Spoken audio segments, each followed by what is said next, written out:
Friday here on SportsGrid as we approach the final 2 months of the baseball season. The trade deadline has come and gone. We take a look at the week ahead, and boy, it is getting close to crunch time in Major League Baseball. I'm Craig Mish, along with Tom Vecchio. We got you covered for the next couple hours. Kevin Walsh will be along. We'll talk some baseball with him. Also, Gray Albright with the latest on the fantasy baseball season coming to a close as well. Fantasy baseball usually ending a little bit earlier than the regular season, so it's the home stretch for them as well. And Tom, the trade deadline came and went.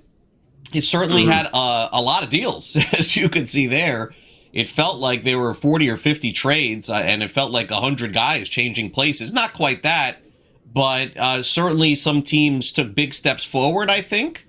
And some teams, tried to. Some teams failed. A typical trade deadline, I thought, Tom, honestly, for me. Nothing really outstanding. I've been doing this a long time, following this a long time. It feels like the usual suspects got better. Right. And I would say much of the same. And we've been talking about the trade deadline for a while. What was going to happen? Who was going to do what? Are we going to buyers or sellers? Teams going to be standing pat? And, we finally have the conclusion. And, to your point, a lot of teams made some moves. Some of them are good. Some of them are bad. Some of them left me scratching my head of saying, why are you doing this and not that? Again, the usual suspects. We had heard the rumors and the rumblings about teams looking for certain things. I think there are some really good moves by a lot of teams addressing issues that they needed to. There are teams that made moves and they are improving things that they were already great at, which I don't necessarily agree with. We'll get into all that. But obviously things started off with, Skubal as being the headline of everything. But some other teams made some really good moves as well. Yeah, and Skubal, his first start, didn't maybe have his best game, but I think that's to be expected. The adrenaline definitely flowing, wanting to pitch well in Dodger Blue. Skubal with 2 months of his regular season left in Dodger Blue, and then, of course, the postseason when the Dodgers do get there eventually, although they did not play well lately, losing a bunch of games in a row. Skubal, 6 innings pitched, 2 earned runs, 6 strikeouts, and 4 hits, 2 walks. He threw just 85 pitches. But make no mistake about it, Tom, this is a player and a team that's being built for the postseason right now. And I know the Dodgers slipped from being all-world to just great now at this point. It seems like there's now a possibility, unless they play great baseball, that either the Brewers or the Braves or maybe some other team ends up catching them for the number 1 overall seed. But, I just don't think the Dodgers are all that worried about it right now. I would say they're not worried about it, but I would also say when you just look at this, regardless of the name brand that Skubal is and the Dodgers are as a team, they kind of need some pitching depth because Ohtani, not really sure what the plan is for him, if he's going to be throwing again. He's got the knee thing. He's got the bicep thing. We know Snell's not there. We know Glasnow's not there. Like, Frank, when you actually look at it and remove the fact that they're the Dodgers and the 2-time defending World Series champs, they're actually up against it when it comes to pitching depth.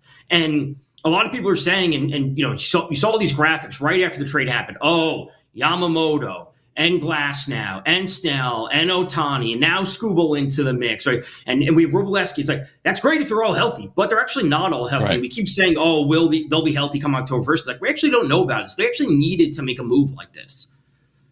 And they did, and they got help, and it's still undetermined as to whether or not Ohtani's going to pitch the remainder of the season, but you would assume at some point, postseason, bullpen, something along those lines. Another pitcher changed locations, and that was Freddie Peralta. We saw his first start in Colorado. I don't know if that's a great indicator as to what's to come, but not all that surprising, Tom. I mean, Peralta, just simply put, was not good all season. He hasn't been good. He has very few quality starts, so he goes to Colorado, and he gets roughed up as well. The thing with Peralta for me is I think his value to the Rays is going to be 3-4 weeks away because there are a lot of underlying numbers that the Rays are going to be able to mess with and tinker with to make him better, but you got to get the player in your system and you got to get him at your park. And I think the best of Peralta we'll see in a few weeks when they, identify some things that obviously the Mets have not. He's a better pitcher than he's shown. But I think I would temper the results, at least initially, until they say, okay, like throw this more, throw that more. And the Rays are really, really good at that. But you can't expect the results to be immediate. And I think that's what we saw with Peralta in Coors. Right. He's been bad this year. Also a rough landing spot for a team debut at Coors. But I was watching that start. I was watching the Rockies broadcast, and they were actually talking about the Rays pitch usage, about just a team level, how they throw more changeups compared to the next 2 or 3 teams.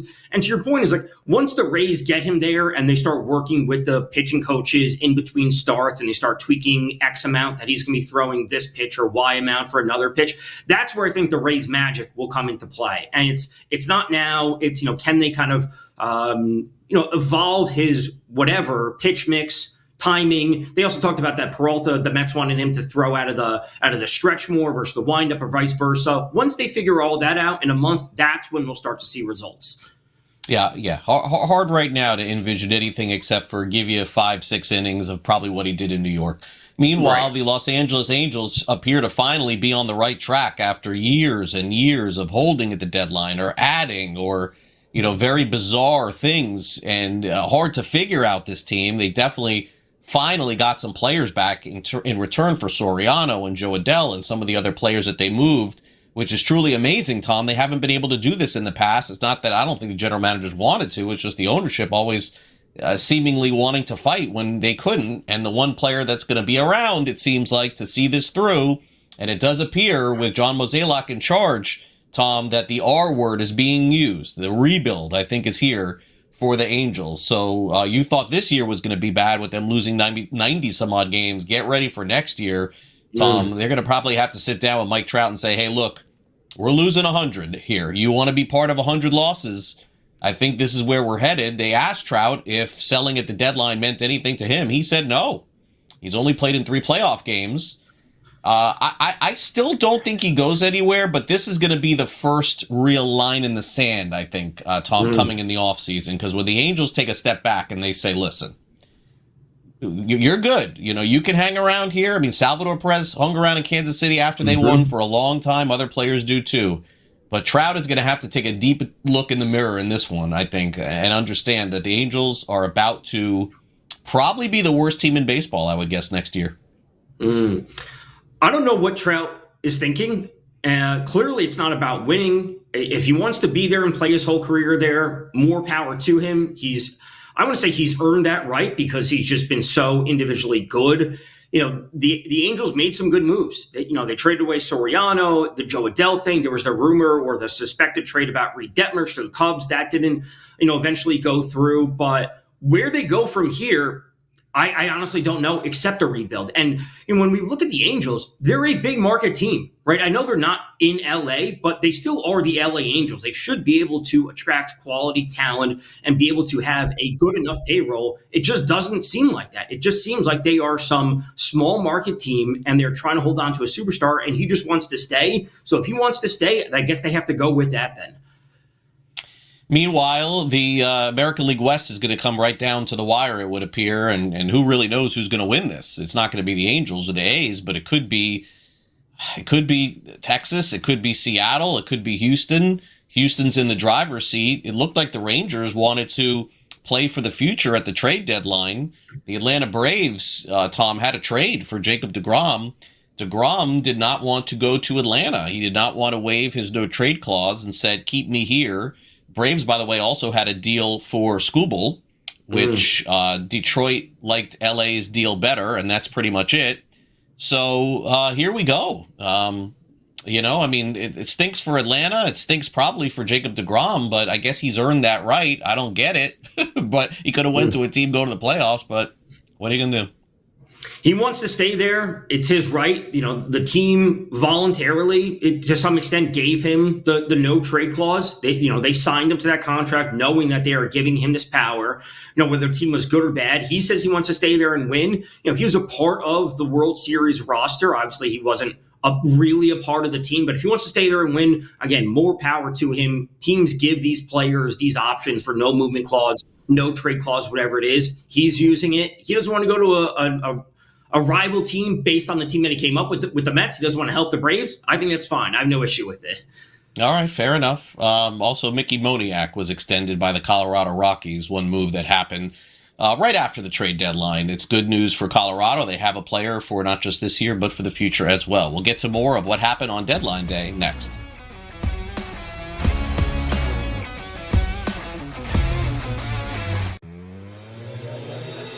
Philly had issues elsewhere last year that were on full display in the playoff game against the Niners. They couldn't move the ball all game, and then they got in a 2-minute hurry-up drill, and they walked right down the field. Guys, Tom Brady would do Eagle games. Every single week he'd go, gosh, if they do some hurry-up. And then immediately they'd do some hurry-up, 2-minute warning, and they'd look like a completely different football team. In-game live, only on SportsGrid. You know, the dark days are ahead for the Warriors. And when Curry and Kerr and Draymond all leave, what are we going to be looking at that franchise that has been a mainstay of the NBA, you know, the face of the NBA and NBA playoffs for so long? Where are they going to be? So I see no issue with them bringing Draymond back. Why not? You have one last go at things with the trio that they still have there. But I see this as a very long season. Game time decisions only on SportsGrid. Just can't win the big game. He can't get us in the big game. Well, we got to let him go now because we're tired. We'll keep the quarterback. So, you know what I've been saying? Okay, you kept the quarterback. Guess what? Mr. Lamar Jackson, it's on you now. Hey, it's on you. Here. Absolutely. Right? It's on Lamar. It is. It is totally on him now and the new coaching staff there. Outspoken with Dan Cilio, only on SportsGrid. I'd be looking to sell Louis Varland at this point just because his success has been great, but I'm also worried about how many more opportunities he's going to have given the dynamic of where the Blue Jays sit in the standings. You know, we've heard some rumors that they may be wanting to trade Jeff Hoffman, and it could open up a lot of opportunities for Louis Varland, but there's also nothing pushing the Blue Jays to continuously have out a great player when they're fighting for nothing when it's all said and done. Pro Baseball Today, only on SportsGrid.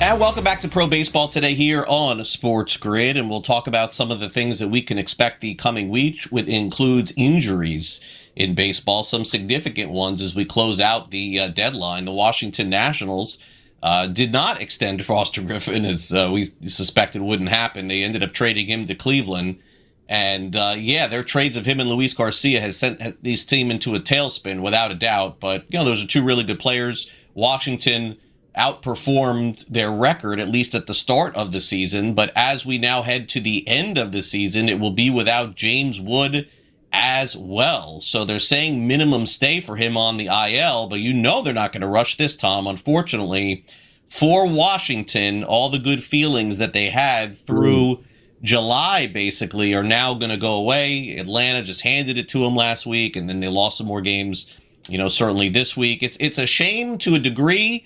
But I could say that, you know, Nationals fans probably happy that they got competitive baseball for a few months. Remember, this was a team projected to lose 90 games. They ended up losing 90 games, just not the direction they thought at the beginning of the season. Yeah, I would say to your point about the Nationals fans, fun season for them, right? You got really good stuff out of Luis Garcia, trade him away, Foster Griffin, breakout campaign, CJ Abrams has been awesome. And now James Wood hits the IL, but to your point, they're saying it could be a minimum stay, but they're also in a spot where there's zero reason to rush him back. You don't want him to re-aggravate this, and then it extends into the offseason, and we have to be worrying about his recovery time. We have to be worrying about, are we even going to have spring training on time next year? Like, there's a domino effect that could be very, very negative for the Nationals. So do not rush him back. If they want to bring him back at the end of September to close out their last homestand, that's fine, but don't try to get him back before Labor Day or something. No, I don't think so, but I would imagine that Wood will return at some point this season. I don't know what the A's are going to do about Nick Kurtz. I mean, bottom line is that the A's have been the worst team in baseball June, July, and into August. They fired their pitching coach out of the All-Star break. That hasn't worked. They keep getting crushed. Nick Kurtz is now back on the injured list again. And it is crazy, Tom, that how baseball can just change on a dime, so to speak. The A's were in contention in May, over 500, and have been the worst team in baseball since. And they're headed to Vegas in a couple of years. My sense is some massive changes probably headed the A's way in the offseason. They can't go into a brand new stadium this bad, and it's been so bad for them. No, to your point, they were within a game or two of the division lead in the AL West when, back months ago when the Mariners were still struggling, the Astros were still struggling. This is somewhat similar situation what we just saw with James Wood. It's a lot of the same. It's like Kurtz is your franchise player. It's he's back on the IL again. Don't rush him back. Why would you rush back a player when you're completely out of contention? Again, if they want to bring him back at some point in the end of September, you want to end the season on something of a high note at a homestand to show the fans one more time, that's fine, but no reason to rush him back at this point. Terry Francona earlier in the week said he does not anticipate seeing Hunter Green back pitching for the team this season. He met with Dr. Neil Elatrash on Thursday. I don't know. I mean, all the signs are certainly pointing toward him not returning as we're doing the show here. Maybe some more clarity coming, but I think you got to scratch Hunter Green off the probable starters list for at least the next month or so. I would say the whole season. The fact that he's already was late getting into the season and dealt with the surgery in the spring and didn't make his debut until, end of June, early July, whenever it was for the Reds, where they are. We're going to see this with so many teams, Craig. It's like you have a great player, and we got to remember that there were rumors that the Reds were fielding offers on Hunter Green. So if they want to have any potential to trade him in the offseason, don't bring him back. You want him to be as healthy as possible. You want the medicals to come back clear. Just don't rush him back when you don't need him for anything. You're not in a playoff race at this point. Dalton Rushing has a torn ACL. The Dodgers certainly need Will Smith back, or UCL, excuse me. That's why he can't throw, not the ACL, the UCL. So they're hoping he can avoid surgery. He will not throw for a few weeks. The Dodgers did get Hunter Fiducia from the Rays, so they have some potential options there. But it's kind of crazy, Tom, when you think about it. Dodgers had that 1-2 combo of Smith and Rushing, and now they have neither. Yeah, this is, I think it's an impactful thing for the Dodgers. It may not end up being impactful once we get to October 1st in the postseason, but it's impactful right now. Like the Dodgers have not played well over the last week or so. We've all seen it, in that Cubs series. If he's not going to be throwing, that means he's only going to be a DH, which doesn't make sense when you have Ohtani only DHing. So until he can throw, I'm not sure he has a spot on the team at this point. Marcell Ozuna, who signed a one-year contract with the Pittsburgh Pirates, was released. Ozuna, regardless of what the outcome is here, Tom, and the outcome may be it's over, it's possible, or it could be, next spring getting an NRI. Let's call it great career for Marcell Ozuna coming up with the Marlins and then, great participation, a couple of great years with the Braves, the St. Louis Cardinals. I couldn't have imagined, and I remember when Ozuna came up from the minor leagues with Miami, that he would have got 10 years of service time and all those home runs. But, guys fade, and that's, probably close to the end of the line, Tom. A guy like this, you look at next year, probably gets an NRI to spring training with someone, maybe signs a one-year guaranteed deal. If not, you call it a career. But I think his season could be over. His season could be over for a power hitter like him. Once you kind of lose it, you really lose it for a power hitter like that. He's not going to be great in the field. Could he sign another one-year deal, to your point, with a non-contender? Sure, but it's going to be a minimum type of deal, and they just sign him for a roster spot because they need a little bit of power in their lineup. Yeah, bad sign. Ryan O'Hearn out. They need the power, and they couldn't even keep Ozuna around. Tells you what they think of him. Meanwhile, it looks like Aaron Judge, who's pretty honest with the media when he talks, says he will play and he will come back this season. It may not be August, but I don't know that the Yankees care, Tom. They'll just hang in there. He said he'll be back, and that was always the point to come back sooner than later. He's back to doing some non-baseball activities, so we'll check back in a couple weeks. Those become baseball activities. What he'll be, I don't know, Tom, but I don't think Judge says that he's coming back unless he is. So to me, I don't know when it is. It may be the last week of the regular season, but I would expect to see him back with the team. Yeah, I would say him back at some point and probably starting off DH only until he's good enough to be in the field, and you just go there. Go step by step from there. We will take a quick time out here on Pro Baseball Today. Kevin Gossman not thrilled with his time, it would appear, although I thought Toronto was very fair to him. He appears to really like Chicago. We'll get to that and a whole lot more. You're watching Pro Baseball Today here on SportsGrid, the trade deadline in the rearview mirror. The next week ahead as we approach the month of September. We're closing in on the end of the baseball season. We'll be right back.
I couldn't have anticipated the Chicago Cubs needing two really good starters, considering all the moves they made in the offseason, Tom. But they've had issues, and they've had injuries with Edward Cabrera and Justin Steele. They acquired Clay Holmes. They also acquired Kevin Gossman, who goes from Toronto to Chicago, and was asked about the differences in the two cities. Yeah, I mean, it's really fun. Obviously playing a team like the Dodgers brings the best out of everybody, which is good. It's funny, my wife is the first time she's been here, and after the first day she was here, she said it's so different than Toronto. And I was like, yeah, the focus is baseball. It's real grass, it's outside. So there's a lot of different things than what we're used to, but we're excited for all the new experiences. Nice to endear Kevin Gossman to all that money that he made in Toronto and those Toronto fans who seemingly supported him throughout. But what are you going to do? I think Gossman will help the Cubs. I thought the Cubs had a good trade deadline, Tom, and you never know. Maybe they get some of those injured starters back. But I do have my concerns with the Cubs, which are the same every year. I don't know if they're going to collapse at some point, whether it's in the playoffs, whether it's in the regular season. Tom, I probably will go into the playoffs thinking that whoever plays the Cubs in the first round are going to beat the Chicago Cubs at Wrigley. It seems like I don't know why I feel that way, but my trust factor is just not high with this team. For the Cubs, they're a roller coaster team. They have been for a lot of the season. When they're hot, they look great, but when it's bad, they look really bad. And the factors that Wrigley bring in with the pressure of the crowd, the weather can impact things. When they don't look good, it's really, really bad. But when they look great, they look like they could beat any team, as we just saw with the Dodgers this past week. Let's go over some deadline awards here, Tom. I'll start off with you. Give me your best trade at the deadline, and then your worst trade at the deadline, and then let's discuss the strangest trade that you saw happen. Let's start with the best trade, and that would be Luis Arias going to the Phillies. And I think it's a great move for them. I think it insulates their lineup. I think he fits well into it. I think, Bryce Harper saying that he's willing to move to the outfield is good. I think top to bottom, getting another solid contact hitter in the lineup alongside some of the power that they have, I think is an A-plus move for them. They didn't really need a ton of pitching help. You could have used a little bit, but I like the hitting move for them. The worst trade to me is Foster Griffin. And Foster Griffin was awesome this year. He really was. But going to the Guardians is just the wrong move for them to make, giving them assets to get a pitcher. When you have Gavin Williams, you have Parker Messick, you have Tanner Bybee, you are in the top 10 in the league for the fewest runs allowed. Your pitching is awesome. They have the second fewest runs scored, Craig. Their offense is terrible. So spending assets to get a pitcher that you don't need doesn't make sense. Now, they went out and got Joe Adell, which I think is fine, but you need another hitter in that lineup. So when you have a three-game series, you're going to start Gavin Williams and Parker Messick, and then we're going to have a Tane with Bybee and Griffin. Griffin's awesome, and no, discredit to him, but that's not what the Guardians needed to do. And then the weirdest trade, it's going to be along the same lines. Dustin May to the Brewers. We've talked about the Brewers before. You've said it routinely. They call up someone from AAA. Oh, he gives you 5-6 innings, 1 run, 5 strikeouts. Then boom, 7, 8, 9. You turn it over to the Brewers bullpen. Great. And they don't need pitching help. I've said this before about the Brewers. The top of the lineup with Contreras and Churio and Yelich and Bryce Terang's been awesome. And Andrew Vaughn's like, wow, that's great. The bottom portion of the lineup, not good. You didn't need to improve pitching. You needed to improve hitting to build a lineup that can beat the Dodgers or the Phillies or the Braves. They don't have that type of offense. They have the pitching, but they don't have the hitting. Yeah, the Brewers, certainly didn't upgrade the offense, but I guess they didn't want to change the dynamic of the team. It's really the only thing that I can think of there. All right, so the best trade I have the Padres getting Robbie Ray, getting Casey Mize. I know Mize was not great his first time out, but I think the Padres have just put their foot on the pedal again. Is that me? Okay, it's sort of me, I guess. The worst trade is like that picture of me, but the worst trade is whatever the Twins did, meaning getting all these bullpen arms, deciding that they were sort of in it. I think the Twins are going to regret this. And this is the same team that traded Louis Varland and Joan Duran last year. They got probably gave up just as much to get less guys back. It doesn't make any sense to me. Minnesota, I understand technically they're still in it, a game or two out of the wild card, but the Twins are not making it. They do not have Byron Buxton. They're sending up this is like a boat out to sea that just goes one direction, then another direction. I can't figure them out. And then the weirdest trade of all was the Toronto Blue Jays, trading off their assets and also trading Varsho and then getting back Jose Soriano from the Angels. I guess this is more of a trade for next year than it is for this year. And Soriano's actually been pretty good with the Angels. But I think the Blue Jays could have just attacked starting pitching in the offseason as far as free agency is concerned. So that was a little bit of a bizarre trade for me. Tom, your quick thoughts. Yeah, Soriano, I think it's just a control thing that he's, not his contract is still ARB eligible for a couple of years, but you could have done this in the offseason. Listen, if they got assets, they got some assets back from Gausman, they brought in Soriano, I guess it's okay. Maybe so. We'll continue our discussion next on Pro Baseball Today.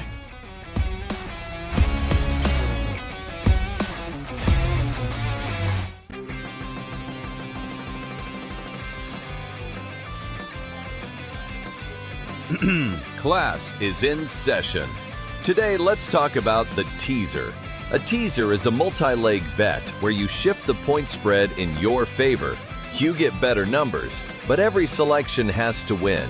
It doesn't matter what you bet if you don't have the insights. Tune into SportsGrid and get ahead of the class.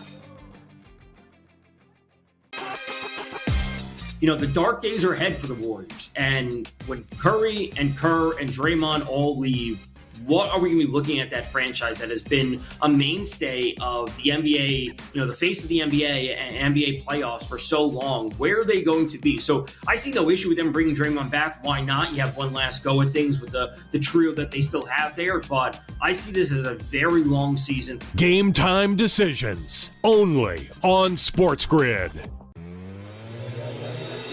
Philly had issues elsewhere last year that were on full display in the playoff game against the Niners. They couldn't move the ball all game, and then they got in a 2-minute hurry-up drill, and they walked right down the field. Guys, Tom Brady would do Eagle games. Every single week he'd go, gosh, if they do some hurry-up. And then immediately they'd do some hurry-up, 2-minute warning, and they'd look like a completely different football team. In-game live, only on SportsGrid. They come in a lot more better prepared to play than, say, we did, having to learn some of the things that we learned coming into the NFL that we weren't learning in college. A lot of these kids are getting quarterback coaches, as far back as junior high school and all the way through high school into college. So I think the position is a lot more stronger than it's ever been. Outspoken with Dan Cilio, only on SportsGrid.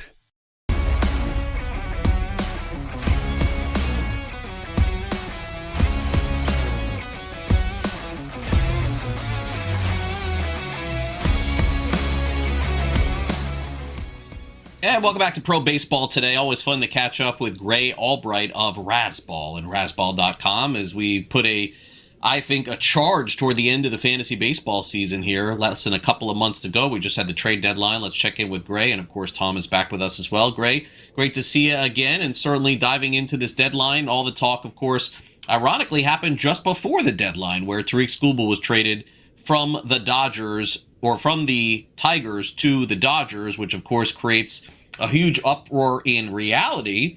And I suppose in an NL only, it creates an uproar in fantasy too, I would suppose too, if you saved enough budget to acquire Skubal here. But it is a pitcher, and it is only a couple of months. But what did you make of that when you saw it? I put everything I had in my NL only down for Tariq Skubal. There was it was basically like as much as you had, whoever had the most money was going to get him because there was obviously not going to be anyone better. And it was also somewhat helpful that it was, weekly leagues. It happened on a Saturday, even though for real baseball, I'm not really exactly sure why the Tigers moved on Skubal before the deadline, which it's not really how you barter. It's not really the best negotiation, not a negotiation tactic, right? But I don't know. I guess they figured he was going to Dodgers no matter what. So it's just like, what do you have, basically? I guess. I mean, look, as far as I understand, Gray, it's like if you have something on eBay, you don't stop 2 days before the auction ends and say, I'm good. I'm good. Yeah. I'm good with that. You wait to the end, to get the most. It was weird. I agree. No, exactly. Unless it's like the Brewers are like saying, Jesus Made, which is the top prospect in baseball, then you're like, well, I'm not getting better than the top guy, so I guess I'll take that. But if you're just going to the Dodgers and taking the 25th best prospect, then you're like, well, let's see what else we got. Maybe that shouldn't be the end all on Saturday. But whatever. For fantasy, I dropped in an NL only league. I dropped Perdomo because it was a budget situation where I could only go up to $300, and I had to spend 81 on Skubal. So, long story short is I got Skubal, and I was super excited about watching him Wednesday in Wrigley. And, then you get buyer's remorse. You're like, he's okay, I guess. Right? He was fine. I don't know. I mean, 6 innings. Okay, whatever. I could have got that from someone else. But yeah, no, I think Skubal's definitely a difference maker, not only for real baseball, but obviously for fantasy. Now, Yankees, they needed a difference maker, or they need a lot of difference makers. They went out and get Luis Garcia Jr. How do you see this impacting things for them in real life and also fantasy moving to the end of the season? Yeah, I mean, what's kind of funny is I think Luis Garcia Jr. probably went to the Yankees, and he's sitting there in the 3-hole in the middle of the Yankee lineup, and he's looking around and he's like, wow, I think the Nationals lineup was probably better that I just left. It's like the Yankees lineup looks so bad. I mean, it's just a mess. It's like Ben Rice and then the new rentals, basically. The Jazz Chisholm Jr. hasn't looked great this year. Trent Grisham is the worst leadoff man probably as for any of the contenders in baseball. I like Luis Garcia Jr. though a lot. I think he's probably one of the top gets in all of baseball at the trade deadline. He's got surprising power, really solid speed for fantasy. He's got speed. He hasn't shown much this year, but he does have some speed. Like he was he's still a guy not that long ago. He's I think surprising on contact, so he's actually pretty good for batting average. He's really an all-around player. I was like, when I saw Luis Garcia Jr. Going for, I felt like in the preseason he was underrated, and then as he started blossoming this year with the Nationals, I think people started catching on, and the move to the Yankees is going to be very good for him. It's even though the lineup may not be the best, that park is tailor made for Luis Garcia Jr. Agreed. The Cubs started off the season, and in fantasy, we thought it would be Edward Cabrera and Justin Steele and some of the other pitchers they've had. Well, the Cubs, to me, this was in reality, Gray, a trade that they're just hoping avoids a collapse. I'm always worried about the Cubs collapsing every year, and for good reason. It seems like no matter how good they are, they have to kind of find their way to sneak in the playoffs at the end. And obviously, Pete Crow Armstrong wasn't around for the last time that this happened, but Gossman and Clay Holmes to the Chicago Cubs here. Did you like those moves, and did you think the Cubs did enough? They certainly tried more than a lot of other teams, that's for sure. Yeah, no, completely. Actually, I really like the Cubs moves. I think Gausman, while having a bit of a down year this year, if you look at his underlying stats, they don't look that different than last year when he had a 3.59 ERA. So I think Gausman was probably a good buy low for fantasy. And now with the Cubs getting him, I mean, it's like Wrigley's such a tough place to pitch because some days it's one of the best pitchers parks and other days it's one of the worst pitcher parks. So it's hard to say exactly how much Wrigley is going to affect him, whether or not the wind is blowing in or out. But I think Gausman is actually really kind of like, I think he's probably pound for pound as second best pitcher who moved at the deadline. I really, even though his ERA is a little bit high this year, I think the ERA is deceiving. I really like Kevin Gausman a lot. I think beyond, Skubal obviously is number one, but I like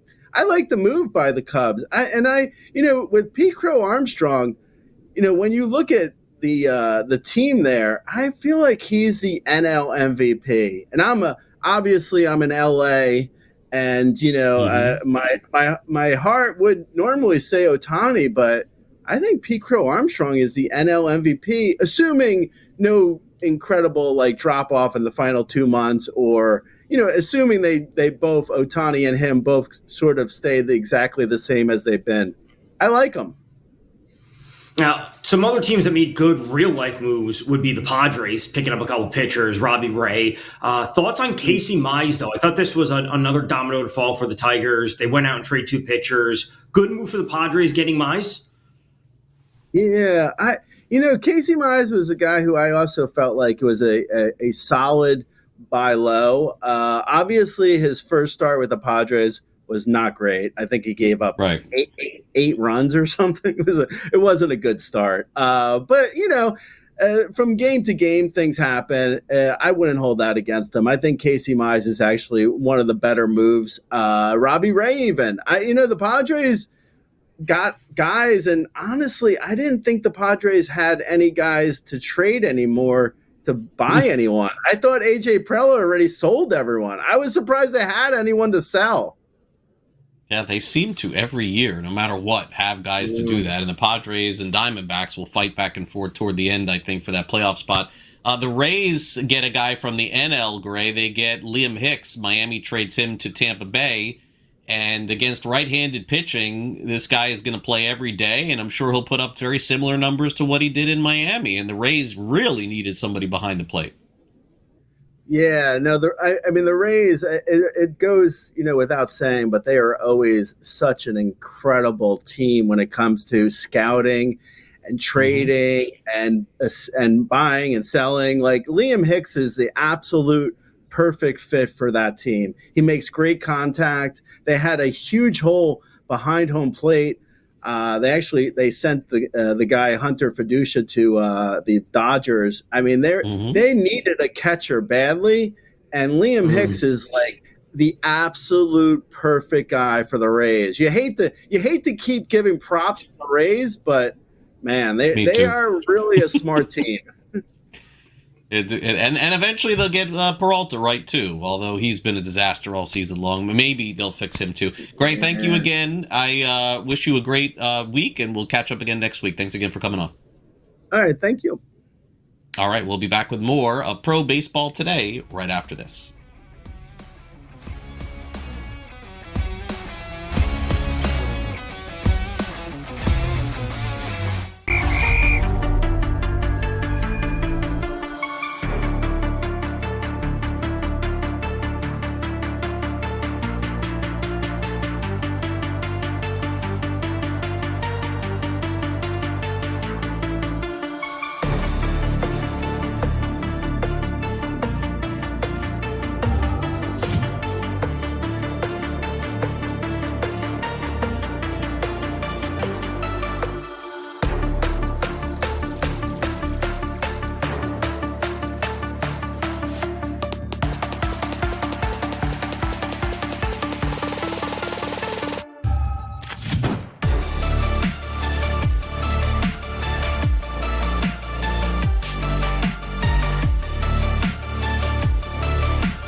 And thanks again to Gray Albright for coming on, talking some fantasy with us as the fantasy baseball season winds down. The baseball season, of course, winding down in September.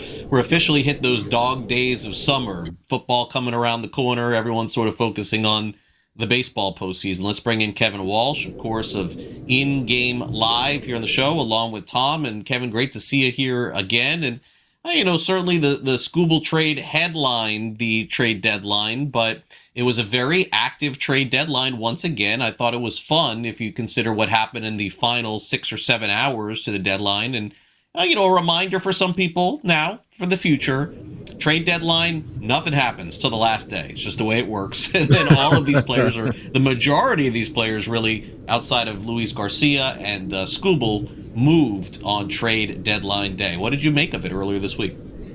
Man, there was obviously a lot there, guys, to unpack, but I thought something that stuck with me that usually does not was someone acquiring what's supposed to be a proven player, and I'm sitting here wondering, did they overpay? I am famously not a prospect guy. I think that in general, they are overvalued. It's kind of the old, why would you? There's 2 boxes. One of them's a car. One of them could be a car. You go, let's open the box. That could be a car.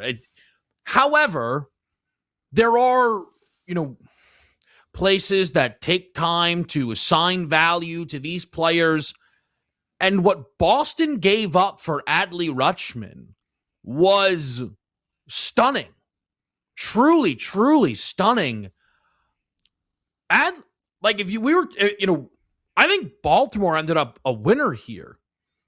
Adley Rutschman was not the catcher of the future in Baltimore. They paid Basayo. And people usually say, do you want to trade in division? Yes, if you're going to get 4x the return elsewhere. I don't know where that deal landed for you guys. I think in notoriety, it was probably the second biggest trade behind Scooble. But I didn't come away from that thinking, Boston have now positioned themselves as American League favorites. And it's not the first time during this, trade window that Boston seemingly made a head-scratching deal. And that's not revisionist history on Meade, breaking his hand. There was a lot of people confused when that deal came across everyone's table. Now, when it comes to other teams, is there someone that you think just swung and missed? Because, there were some trades that Craig and I went through that, a little bit head-scratching. I don't think it was the right fit. Is there a team that you thought needed to do X to put themselves in a position to compete for a division or, a championship, AL, NL, but just didn't get that done? So the one that I'm kind of really watching, and it'll go a little bit the other way, Tom, but it is Minnesota. The Twins were kind of known likely sellers for a while heading into the deadline, right? A lot of people were talking Ryan Jeffers, wondering would Joe Ryan get moved on. I think Buxton kind of, as per, got hurt again, and that became super unlikely. But this is where sometimes you believe what you want to believe. Many, many moons ago, Daniel Jones lit up a terrible Minnesota Vikings team, beat them in the playoffs, and people said, oh my goodness, he's clearly a franchise quarterback, despite all of the other evidence saying, no, he's not. The Minnesota Twins were fully convinced they themselves were sellers. And then they took 2 out of 3 from the Athletics and Royals and thought, you know what, guys, we got something here. No, you don't. You don't have something here, guys. You're not American League contenders. I get the Central's open. I understand that for your fan base, it can be a little difficult on, deadline day, sitting there going, hey, look, we're still a game beneath 500. I think the Minnesota pivot was really misguided, and I wonder if they'll end up regretting that. Yeah, I mean, when those things happen, Kevin, I tend to think that when you have no real plausible answer why something is going on, and I brought it up earlier, that exact topic that you just mentioned earlier in the show, it tends to be the ownership. It tends to be the owner waking up one morning and saying, you know what, I don't know how much longer I'm going to own this team. I'm getting older. You know what? Just go ahead. Let's just try to go for it a little bit here and see what happens. At least that's my takeaway from it, because you're right, and Byron Buxton's hurt, so that's like made no sense at all for me. All right, so you mentioned the American League East. You mentioned the Red Sox.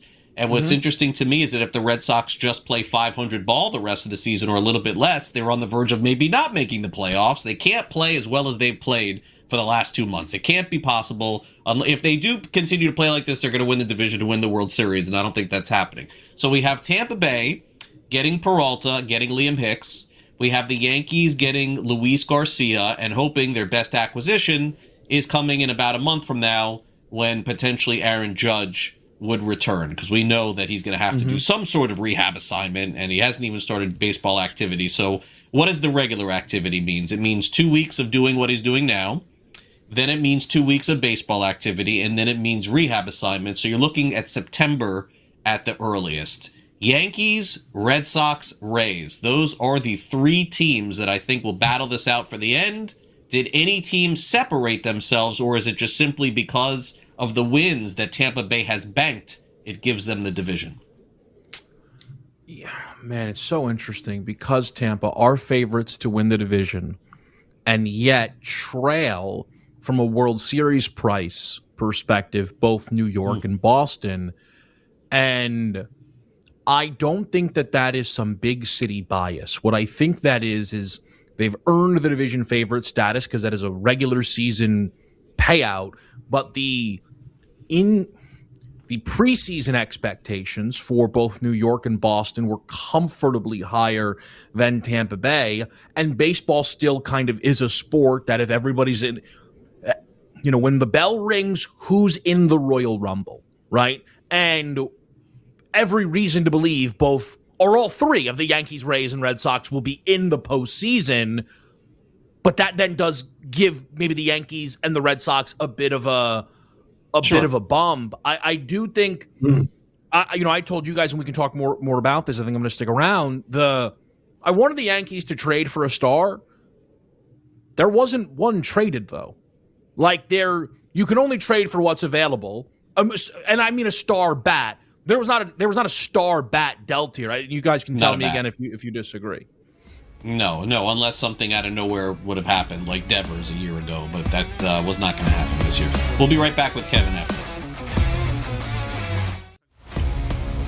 I'd be looking to sell Louis Varland at this point just because his success has been great, but I'm also worried about how many more opportunities he's going to have given the dynamic of where the Blue Jays sit in the standings. We've heard some rumors that they may be wanting to trade Jeff Hoffman, and it could open up a lot of opportunities for Louis Varland, but there's also nothing pushing the Blue Jays to continuously have out a great player when they're fighting for nothing when it's all said and done.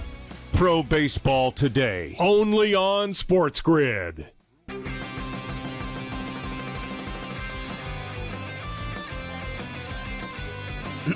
Class is in session. Today, let's talk about the teaser. A teaser is a multi-leg bet where you shift the point spread in your favor. You get better numbers, but every selection has to win. It doesn't matter what you bet if you don't have the insights. Tune into SportsGrid and get ahead of the class. The dark days are ahead for the Warriors. And when Curry and Kerr and Draymond all leave, what are we going to be looking at that franchise that has been a mainstay of the NBA, the face of the NBA and NBA playoffs for so long? Where are they going to be? So I see no issue with them bringing Draymond back. Why not? You have one last go at things with the trio that they still have there. But I see this as a very long season. Game time decisions only on SportsGrid. Philly had issues elsewhere last year that were on full display in the playoff game against the Niners. They couldn't move the ball all game, and then they got in a 2-minute hurry-up drill, and they walked right down the field. Guys, Tom Brady would do Eagle games. Every single week he'd go, gosh, if they do some hurry-up. And then immediately they'd do some hurry-up, 2-minute warning, and they'd look like a completely different football team. In-game live, only on SportsGrid.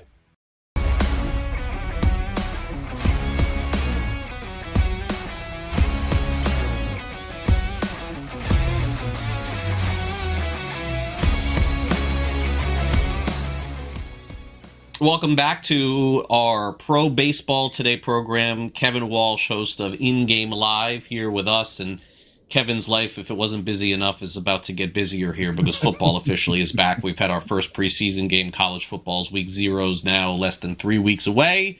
And that going along with baseball is going to keep us here at SportsGrid very busy for sure. But then we'll get to the baseball postseason. And as Kevin mentioned, there really was not a big offensive player to get at the deadline unless we did not see something that could have potentially happened. And, there were some trades that did not happen as well, including DeGrom to Atlanta, including Skubal to Atlanta, too, who made a play for him. Skubal ends up going to Los Angeles, and that, of course, was the biggest trade of them all. And this happened on Saturday of last week, and he goes to L.A., which, as we saw this past week, now remember, we're doing the show on Sunday, so certainly a lot of things happened throughout the week here, but the Dodgers did have an extended losing streak. Anytime, to me, you lose more than 5 games in a row, Kevin, it's a little bit more than just an average losing streak. 6, 7, it starts to get to like, wait a second here. Everyone loses 4 or 5. I told you at the beginning of the season, Dodgers are going to lose 5 in a row. They did it. It got a little bit longer than that. But I think that just goes to show that there's no guarantees in this, Kevin, right? Like getting Skubal, it guarantees them to keep the ball rolling, and it guarantees them that they're going to win the division, and it probably guarantees them they get out of the first round of the playoffs. But beyond that, it's baseball, man. Anything can happen. 100%. But I do wonder what tone everyone will sing when we get to the playoffs. This is, for me, the worst case scenario of a Dodgers maybe season. And I want to I made this comparison when they got Kyle Tucker. The Golden State Warriors, right, were winning championship after championship, and then we're adding guys. And instead of thinking, we're about to see a team set the world on fire, 74, 75 wins, everybody knew. Regular season didn't matter. You're wasting your breath to pick against them in the postseason. Obviously, like 4 or 5 guys got injured. They lost to the Raptors. Right. The Dodgers are now giving us that exact same thing. If the Dodgers were giving us a historic regular season, a can't-miss show, that's worth it. They aren't that. And some of that is certainly health, whether that be guys who are not around, Snell, Glasnow, Will Smith, or guys who are around but don't look 100%, Shohei Ohtani. Sure. But that's what we've gotten. And when we get to the playoffs, and they might be the 3rd seed in the National League again, and everyone goes, yeah, but it doesn't matter. None of it matters. Obviously, they're going to win. That's boring. That's what you don't want. And that's what I warned about when they got Kyle Tucker and the Skubal thing. They lost his first start. It only reinforced how I kind of felt about this Dodgers group right now. There's got to be a way that I keep thinking that there's a world where they just run into, to your point, the 3rd seed, and they are just up against it, having to play so many series, even though they're better than Milwaukee on paper. But if Milwaukee has home field and the Dodgers have to go through a tough wild card matchup, they have to play the Phillies or the Braves and then play Milwaukee. There's a world where the Dodgers don't even make it to the World Series just because the attrition of the postseason combined with a slump from Mookie, a slump from Will Smith, the bad pitching from Sasaki. We're not getting premium breaks. Blake Snell. How are you looking to approach the Dodgers once the postseason starts? I think it's going to depend on the price. And I think that's going to, again, depend on the health, right? The rotation could be Yamamoto, Skubal, Snell, Ohtani, Glasnow, Sasaki. I mean, it could be. There's also a chance that Roki Sasaki throws the 3rd game, a swing game of a series. So I am not sat here telling you guys, hey, this is all. I picked the Blue Jays last year when the World Series was set, when most people, I was wrong, but most people thought this is a waste of time. Obviously, the Dodgers are going to beat them. I am not a fatalist. I am not saying this season is over. What I am saying is that the Dodgers have not given us a can't-miss regular season, and the overwhelming conversation when the postseason begins is likely going to be, this is a waste of time. We all know they're going to win it. Yeah, see, I understand the sentiment. I thought of a different NBA team. I thought you were going to bring up the team that I followed during that time, which was the Miami Heat. when they got LeBron James. And it was not 1, not 2, not 3. You remember that? And then it was San Antonio taking them out, and the world rooting for the Spurs. So I it's not that I disagree, but I think, Kevin, the more compelling story from this will be the amount of people rooting against the Dodgers. I think when the postseason begins, almost like everyone rooted against the Heat for 4 years and rooting against LeBron James. That's the only thing I'll say, and obviously I know you know this, is the LeBron teams were can't miss. Nobody cares when the Dodgers are playing on a Wednesday. Right now, I'm sorry, nobody Until cares. the postseason, yes, of course, yes, 100%. All right, that'll do for the show. For this hour, we'll be back with hour 2 next.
Welcome back to Pro Baseball Today here on SportsGrid. I'm Craig Mish, along with Tom Vecchio, as we take a look at the week ahead so you can prepare yourself for another week of Major League Baseball. It will be a division battle to start off the week between the Red Sox and Blue Jays. Boy, Boston has put themselves into a great position for the postseason. In fact, very few teams have better odds to come out of the AL right now, Tom, than the Boston Red Sox. This week, they will face off with Toronto. Sonny Gray will pitch, of course, on Monday. The Blue Jays will have to find another starter to pitch, putting Trey Savage on the injured list.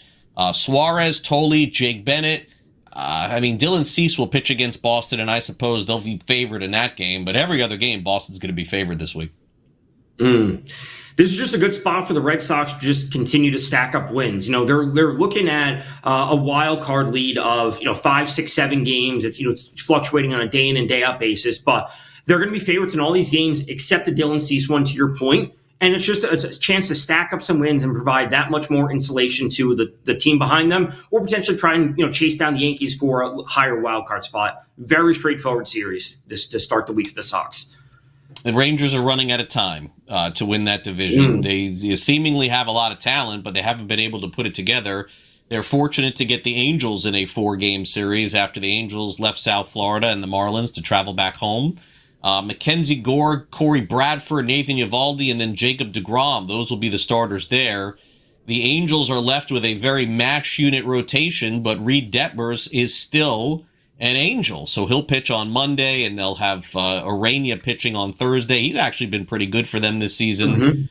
But look, the Rangers, you would expect nothing less than winning 3 out of 4 games. Time's running out for them. It really is. And to your point, coming away with just 2 is not good enough at this point in the season, especially given the fact that, the trades that they made or lack of trades, like they're still in a position to hunt down I don't want to say division because I'm not sure if they're good enough at this point, but they could still make a wild card spot. So they need 3 out of 4 in this. And these are the games that they need to be winning. You can split a series with Houston. You could split a series with the Mariners, but you can't be splitting with the Angels. The Orioles traded Adley Rutschman away, but seemingly are still kind of in the mix for that final wild card spot in the American League, and they probably will be favored in a lot of the games this week. Joe Ryan, his status TBD for next week. Seems like he may miss a start. Orioles will face their old buddy Dean Kramer on Monday. Kramer traded from Baltimore to Minnesota. Brandon Young against Bailey Ober on Tuesday. Shane Baz against Connor Prelip on Wednesday. Baltimore, of course, is still looking to get hot. They haven't gotten hot all season. There's been a lot of streaky teams, Tom, but the Orioles just seemingly win 2, lose 3. Win 1, lose 2. Win 3, lose 3. They've been consistently average over the course of the year. Yeah, this is, I'm going to say, an unexciting series, or I should say, it doesn't have the name brand value, but it's actually really important for both teams. I have been low on the Twins all year, but they made moves and they're still in it right now. The Orioles have underperformed, at least what I expected, but they're still in it right now. So whoever comes away with 2 or 3 will be in a good spot, but it just doesn't have that kind of pop that I think other series have. But it is actually very, very vital for both teams. Tampa Bay, after putting together a nice series in Colorado and being on the road, will go back out on the road and take on the A's. The A's certainly falling apart at the seams at this point. If you can tell me who these guys pitching for them are, you know more than me. Now, I know Jacob Lopez, of course. I saw him pitch earlier in the week, but then it's Mason Barnett and Jack Perkins. The Rays are going to be monster favorites in all of these games, and they showed in Colorado that they can actually get outs. In fact, the Rays earlier this week shut out the Rockies in Colorado. So if the Rays start winning on the road, Tom, look out. We know how dangerous they are at home. Yeah, great at home. Long road trip for them. Coors, Seattle, now Sacramento with the Athletics. This is just a spot for, I would say, if you are a Caminero backer or you're a Yandy Diaz, you have him on your fantasy team, this is what you want to see at this point in the year if you're pushing to the playoffs. And that's what the Rays are. I expect them to pile up the runs. A Rays team total against the Athletics every night is probably going to have my eye. The Royals will take on the Dodgers. Maybe this is the sight for sore eyes for L.A. early in the week. And Noah Cameron, actually pretty good for the Royals this season. Looked good in his last start. He'll face off with Skubal. He's got his second start coming on Monday. The return of Blake Snell is expected to be Tuesday, so that's good news for them. And then Eric Lauer will hang around in the rotation, Tom, until Tyler Glasnow comes back, which is expected to be in the next couple of weeks. But Royals, I would say, among those teams that had a very bizarre deadline, Tom. We didn't talk about that much because they really didn't do much. And my suspicion is that when you have some questions about your season and it's that disappointing, did the front office choose to not do anything, or did they get some word from up above, hey, it ain't you making the decisions? I don't know. I'm a little worried that Kansas City may take some evasive action at the end of the year. Yeah, and this is a series where, especially with the Skubal, and if Snell does actually come back, we're looking at massive favorites. But it's not just $2 favorites, not -1. We're talking about $250, pushing closer to 300 favorites for Skubal versus the lowly Rays. And same thing with Snell. Maybe the Lauer number will be slightly better, just because he doesn't have the same pedigree as those pitchers. But this is a spot for the Royals where, I think the bottom will fall out on them to end the season, where they've dealt with so many injuries. Bobby Witt's finally back. The pitching is all over the place. They traded Bubic away to the Dodgers, but it's going to be a really weird offseason for the Royals because they have a ton of injuries, but they also need to fix a ton. The Giants are playing for the future, and what future, I'm not even sure at this point. Seems like they got some good players back in the trades that they made, but it's going to be a rough end of the season for them. Giants fans can't be happy. And earlier this week, it was announced that Mike Krukow is retiring as a broadcaster. He and Dwayne Kuiper for 36 years have been together doing the games. Kruko will retire at the end of the season. That's big news for them. They'll honor him at the end of the year. Nothing to honor here. Oh my gosh. Blake Tidwell, Carson Wisenhunt, and Adrian Hauser. Oof, the Astros, man. Get right series. They always could use it. I can't see the Giants winning a game in this series. Houston, maybe the first one, but Houston's going to be favored in all three. They should be, and this is I'm going to say an important series for the Astros. Like, they have come steaming up the standings. We were not high on them. We weren't high in the outfield, the pitching. They made some moves to address it at the deadline. Take 2 out of 3. If you were an Astros backer in any capacity, you got to be looking at the series as taking 2 of 3, secure their spot a little bit further in the AL West than the playoffs. It's really that simple for the Astros. Mets will take on the Braves, and these are two teams definitely going in different directions, without a doubt. The Mets just rolling out who they got the rest of the year. Braves, had a long winning streak going on earlier this week, and Bryce Elder, who did a great job during the week against Miami, is going to start against Christian Scott on Monday. The lefty Martin Perez against Nolan McLean, and then Zach Thornton will start against Chris Sale. And the only shot I give the Mets to win a game would be that second game, because, Tom, I'm a big believer in McLean. I mean, they are fortunate to have this guy. He is great. But beyond that, I know Polanco hit a home run finally, but I'm watching the Mets play, and I'm looking at them like, do they even give a bleep? Like Luis Robert, and like I think half the guys don't even. Now, I'm not talking about Benj and Ewing and some of these young guys, but man, it's just bad. The kids say the vibes. It looks like bad vibes for me in New York. It really does. McLean's awesome. We know that. The only silver lining the Mets could possibly take away from this would be with younger pitchers, Scott and Thornton. Like, this is a nice proving ground for them. On the road, tough environment, tough lineup, really good Braves team. Just like, go out and show something, because, frankly, these should be somewhat of building blocks into the future for the Mets pitching staff. We know Nolan McLean is going to be their ace moving forward, but he needs some running mates alongside him. And a nice proving ground late in the season when the Mets are completely out of it, they have nothing to play for, show something against a really good Braves lineup. And I think the fans could be excited about that moving into the future.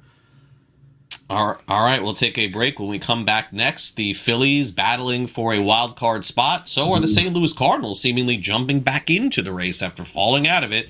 Cardinals have a shot this week against the Phillies. We'll preview that series and a whole lot more. You're watching Pro Baseball Today here on SportsGrid, each and every Sunday, leading you all the way up to Major League Baseball's postseason in October. So stick around. We'll be back after these quick messages after this.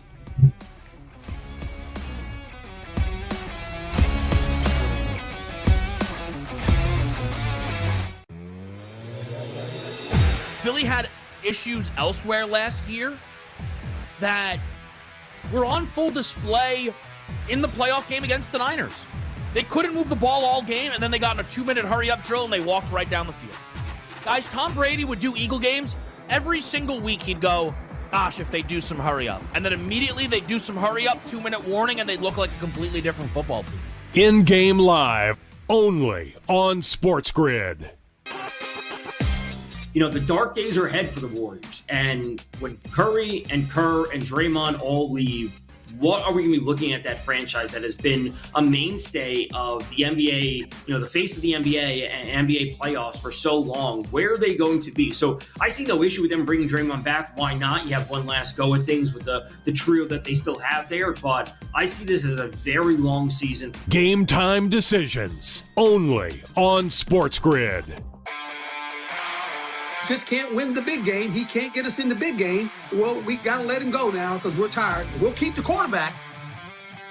So, you know what I've been saying? Okay, you kept the quarterback. Guess what? Mr. Lamar Jackson, it's on you now. Hey, it's on you. Absolutely. Right? It's on Lamar. It is. It is totally on him now in the new coaching staff there. Outspoken with Dan Cilio. Only on SportsGrid. I'd be looking to sell Louis Varland at this point just because his success has been great, but I'm also worried about how many more opportunities he's going to have given the dynamic of where the Blue Jays sit in the standings. We've heard some rumors that they may be wanting to trade Jeff Hoffman, and it could open up a lot of opportunities for Louis Varland, but there's also nothing pushing the Blue Jays to continuously have out a great player when they're fighting for nothing when it's all said and done. Pro Baseball Today, only on SportsGrid.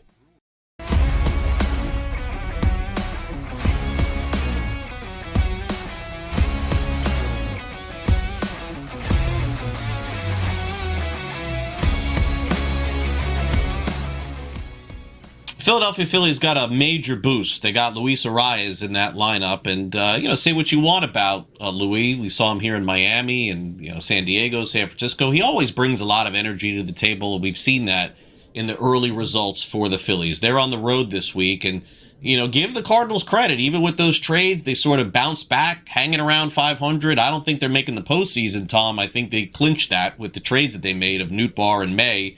But you never know in a 3-game series, and it's more of the same.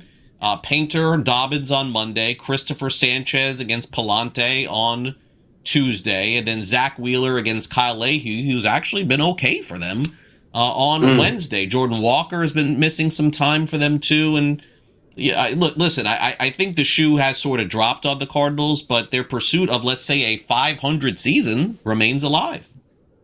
It really is, and the offense has been there for the Cardinals. I would say that this is, again, a good proving spot for Andrew Painter, who was terrible for the Phillies. Let's call it what it was. One of the top prospects that they have, one of the top prospects, pitching prospects in all of baseball. He starts the season on the roster. He's terrible. They send him back down. He's been dealing with some injuries, this, that, and the other thing. This is a spot for him to go out there and prove it against a lackluster Cardinals lineup, because he needs to have. There's probably things that he's not going to make the postseason roster, but if he can prove something in these games down the stretch, the Phillies need that as an asset, potentially coming out of the bullpen. We know who their top 3 are going to be with Sanchez, Wheeler, and Luzardo. They need that other option, and Painter is again a good proving point for him right now. Talk about a potential playoff preview. This is one of the best series of the week. The Brewers will take on the Padres, and the Padres are going to throw out some of their new arms against them, including Robbie Ray and Casey Mize. Mize, of course, didn't look great in his first start, but boy, Kyle Harrison is back from Milwaukee, and he looked awesome. You see Dustin May is going to start there. A lot of new faces and new names. In fact, I think I see 6 pitchers there and 3 changing locations over the past week. So Padres have put themselves back in the mix, Tom, in a big way. I still think overall, and the team we'll talk about next, Arizona, I think Arizona's the better team between Arizona and San Diego, and I still maintain that. But you can't ignore those upgrades that the Padres got. Vital upgrades that the Padres needed to make, which was at pitching, just because it's been all over the place this year. This is a super fun series. This is what we want to see, especially at this point in the season. There's a chance that you said it's a playoff preview, depending on where the Brewers and the Dodgers end up in terms of who gets the number 1 and who gets the bye. This is a really, really fun series. Now, granted, it would be at Milwaukee if this is what we receive, but high leverage arms, new additions, great offense, great defense, you name it. This is what we should be seeing this week. It's going to be good. And the advantage that the Padres have and the advantage that the Diamondbacks have heading down the stretch as they play in that division against the Giants and against the Rockies. And I know the Dodgers are in that mix too, but I mean, this is why it's hard to see for me and, my Marlins or the Pirates. It's hard to see them climbing above these teams because they get Colorado a lot down the stretch. And that's the case next week, a 3-game series for the Diamondbacks at home against the Rockies. Hughes, who finally blew up, but is having a nice start. Sugano, he's been okay. I mean, look, I give the Rockies credit. Tom, I'll say it before, I'll say it again. When they're at home, they got a 50-50 shot. They seem to win games at home, but on the road, man, the Diamondbacks are probably going to wipe the floor with them. And then Arizona gets San Francisco, So it's like, because of the Giants and the Rockies being in that division, it sort of negates the fact that they have to play against the Dodgers so much. It would seem to me that both Arizona and San Diego probably going to be surging toward the finish. This is a very straightforward week for the Diamondbacks. Just go out there and do your job, and that's beat worse teams more often than not. Win the series, and whether it's 2 of the 3, Soroka and Kelly, they've been okay. They dealt with injuries. Just win the series. Win the next series versus the Giants. It's as simple as that. If you are truly going to push into the playoffs, you can't be dropping games like this. You can split a series with the Dodgers or split it with the Padres and lose 2 out of 3 there. But these are the games you have to win. Mariners will take on the Yankees. The Mariners season perplexing for me. I don't know what in the world has gone wrong with them, and another deadline where they just make one ad and that's it. But they'll face the Yankees this week. The Yankees got that boost calling up George Lombard Jr. They certainly feel great about him. This is the Weathers, Warren, Fried trio. And, naturally the Mariners are very good at home. And Brian Wu is very good at home. But once they go on the road, it's like they turn into pumpkins here. So the one thing that I would say that Seattle has in their corner going into this Yankee series is the Yankees just don't hit anymore, Tom. Like they just don't. Like it's just not the hitting team we thought they would be at the beginning of the season. Low-scoring games. That's what I'm seeing. Yankees, one of the best pitching staffs overall in baseball. The Mariners, one of the worst offenses. The Mariners also have a great pitching staff. This does not seem like we're going to see a series that have multiple games end 8-6 or even 5-4. We're going to be looking at games that are 3-1, 4-2. A lot of low scoring, and the Yankees are going to be favored in all of them. Maybe the Weathers Wu game will be closer to a coin flip, same with the Fried Gilbert one, but the Yankees will probably still be favorites, at least in some capacity in all of them. I think there's a good chance to take the Mariners, and it's a good chance to take a lot of unders. I don't see this as a high-scoring series at all. Totally agree with you there. Let's take a look at the Reds and White Sox. I mean, strangely enough, Reds somehow still in this race. Like, it's kind of crazy to think, but they kind of are. I don't feel like they're a threat. But their starting rotation took a big hit with losing Hunter Green, so no word on who's going to replace him next week. Nick Lodolo and Andrew Abbott will start the other games. Luis Castillo will make a start for the White Sox on Wednesday. The question the White Sox kind of have to answer at this point, Tom, is they've got a lot of guys in uncharted territory, and Davis Martin and Sean Burke and Noah Schultz. That was a good move getting Castillo to sort of normalize the rotation, but this is not Castillo of 2022 anymore, like he's not the same guy. So I'm a little worried about the White Sox down the stretch, but an overachieving team no matter what happens. Yeah, and this is a chance for the White Sox to really stabilize. It has not been the greatest stretch. This is where we're starting to see just some of the attrition of baseball season coming to play. And we have a lot of innings on a lot of guys that haven't pitched that much.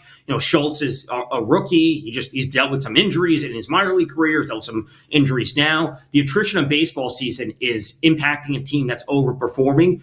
The White Sox need this kind of series to stabilize. They need to be able to pick up wins now and moving to the end of August. Let's take a quick break here on Pro Baseball Today. When we come back next, we'll continue our previews of next week. They would include the Guardians and Tigers.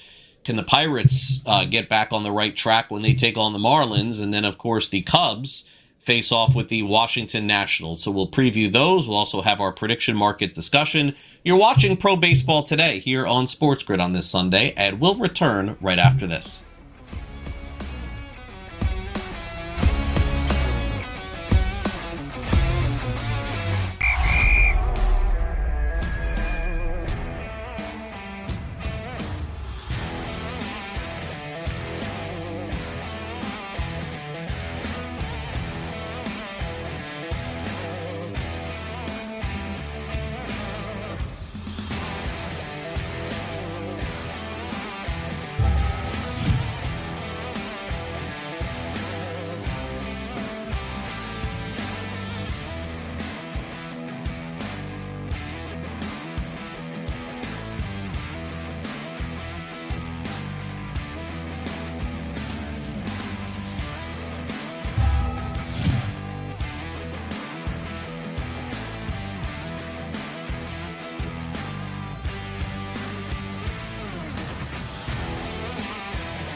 Welcome back to Pro Baseball Today here on SportsGrid as we continue our previews of the coming week. Let's start off with the Cleveland Guardians visiting the Detroit Tigers, who think that they're still in the race too. Tuesday is when their series begins. It'll be Tanner Bybee against Drew Anderson. Foster Griffin will look to do better than he did in his first start with the Guardians when he take on the Detroit Tigers. And then Parker Messick faces off with Kiter Montero. Boy, these two teams are looking at each other, Tom, and thinking, are we going to go down toe-to-toe like we did last year? Tigers had an 8-game lead. Guardians caught them, took the lead, won the division. Maybe the Tigers return the favor this year. Really interesting series. The Tigers' offense was on fire, earlier in the week when they're scoring all these runs. They're a game and a half, two and a half games out of the wild card. They trade away Skubal, and you think, okay, the Tigers are closing up shop, but they're still picking up wins. And more importantly, the Guardians aren't performing to the level that you would think. So we have a struggling team that is quote unquote better and made some good moves at the deadline, but the Tigers aren't going away. And I assume that they would love to play spoiler at this point in the season and pick off 2 or 3 of these games against a better team and kind of spoil the Guardians going into September. Miami, off their series with the Angels, face off with a team that they're going to have to beat to get to the wild card, and the Pirates are feeling the same way about that against Miami. The marquee matchup is Tuesday, but I don't even know if it is anymore, Tom. With the way Paul Skeens is pitched, I'm just not even sure what to expect, but that'll be, I'll be on the pre and post game for that. Skeens versus Yuri Perez. On paper, great matchup, but is it?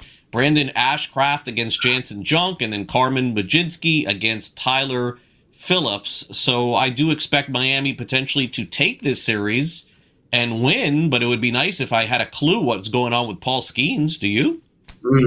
I certainly don't, because he got off to a rough start to the season. He seemingly stabilized, and it's getting to the point where we're not sure what's wrong with him. His fastball, is it still there? Can he still strike out hitters? Is he tipping his pitches? Like, whatever's going on with Paul Skeens, that's a huge issue for the Pirates, because you have to go into a series thinking that if Paul Skeens is pitching, you can win that game, maybe you lose another, and then you find a way to win the third game and you win a series. Now I'm not sure. With the Pirates. For the Marlins, this is as simple. You're at home. You are the better team. Take care of business. Win 2 out of 3. Hopefully so for Miami, and that's a Tuesday night, Wednesday turnaround, day game Wednesday in that series. All right, the Cubs take on the Nationals. The Cubs earlier in the week did make a rotation change, so it looks like, and I'm not sure which spot this may end up being, but as of right now, we'll show you that it's Assad versus Irvin, Imanaga versus Michaelis, and then Peterson versus Cade Cavalli. But I suspect that Braxton Garrett, who was traded from Miami to the Cubs, is going to enter into their rotation. I'm not really sure where. The good news for the Nationals, they have Cade Cavalli pitching on Thursday. But beyond that, we know, Tom, where this has headed. Nationals, to me, are going to be one of the more exciting teams in the future, without a doubt. 27, 28, 29. But, there's no teams, you can't really actively tank in baseball. It would be wise for Washington to try. I mean, they got the number 1 overall pick somehow. Maybe they could chase that down again this year. Yeah, Nationals, again, good proving point for some of their young pitchers. Michaelis is terrible. Cade Cavalli is solid. Good spot for the Cubs. You're coming off a big week. You beat the Dodgers. You're going to be facing a watered-down Nationals lineup because there's no James Wood. High-scoring series, right? If the Cubs are rolling right now and PCA is all of a sudden in the MVP conversation, this is a good spot to back the Cubs in some capacity, whether it's a team total, whether it's a run line, anytime you get exposure going up against the Nationals bullpen, that seems like a good idea. But the Cubs can chase down the Brewers in some capacity and make the end of September really interesting, because as we just talked about with the Brewers going up against the Padres, that's not an easy series for the Brewers. It's super exciting, but if there's any chance for the Cubs to pick up games, it'd be when the Brewers are going to potentially be losing some. Yeah, and look, the Brewers are, like Tampa Bay, one of baseball's best teams at home. When you're going to Milwaukee and you're playing 3 games, you're going to lose 2 out of 3, and if you play 4, you're probably going to lose 3 out of 4. But they're human, and when they go on the road, they are not the same team, and that is definitely the case, and that's why if Milwaukee can stave off Chicago, it just gives them a major advantage in the National League Division Series or the National League Championship Series. As far as the Cubs are concerned, they still have games against Milwaukee left. I believe they have 6. So in order to win the division, the Cubs are going to have to, I would think, at least win 4 out of 6 catch the Brewers and sort of stay ahead. But I don't know. It's a lot to ask, considering the Cubs a few years ago were in the same position and then lost, I believe, at the end of the season 11 out of 12 and didn't even make the playoffs. So that I'm a little still wary of backing the Cubs, especially with some of the injuries that they have had. All right, we'll do this. We'll take a quick break here on Pro Baseball Today. Coming up next, it's time for our prediction market half hour, where we go through Kalshi and Polymarket and take a look at some of the division champions that you could potentially invest in. You're watching PBT, Pro Baseball Today, here on SportsGrid on this Sunday, and we'll be back right after this.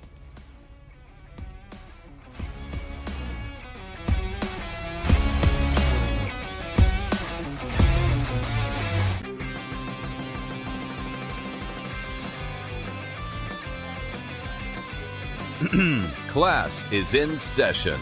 Today, let's talk about the teaser. A teaser is a multi-leg bet where you shift the point spread in your favor. You get better numbers, but every selection has to win. It doesn't matter what you bet if you don't have the insights. Tune into SportsGrid and get ahead of the class. You know, the dark days are ahead for the Warriors. And when Curry and Kerr and Draymond all leave, what are we going to be looking at that franchise that has been a mainstay of the NBA, you know, the face of the NBA and NBA playoffs for so long? Where are they going to be? So I see no issue with them bringing Draymond back. Why not? You have one last go at things with the trio that they still have there. But I see this as a very long season. Game time decisions only on SportsGrid. Philly had issues elsewhere last year that were on full display in the playoff game against the Niners. They couldn't move the ball all game, and then they got in a 2-minute hurry-up drill, and they walked right down the field. Guys, Tom Brady would do Eagle games. Every single week he'd go, gosh, if they do some hurry-up. And then immediately they'd do some hurry-up, 2-minute warning, and they'd look like a completely different football team. In-game live, only on SportsGrid. They come in a lot more better prepared to play than, say, we did, having to learn some of the things that we learned coming into the NFL that we weren't learning in college. A lot of these kids are getting quarterback coaches, you know, as far back as junior high school and all the way through high school into college. So I think the position is a lot more stronger than it's ever been. Outspoken with Dan Cilio, only on SportsGrid.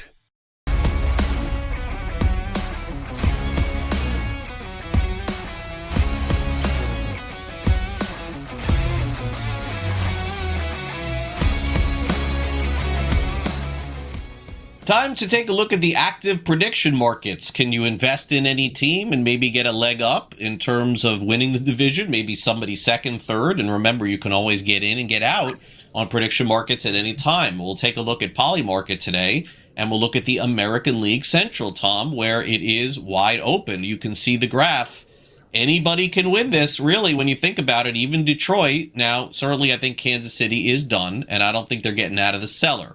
But you can have a lot of movement between now and the end. I don't believe the movement for me is on Minnesota, but I would not rule out Detroit.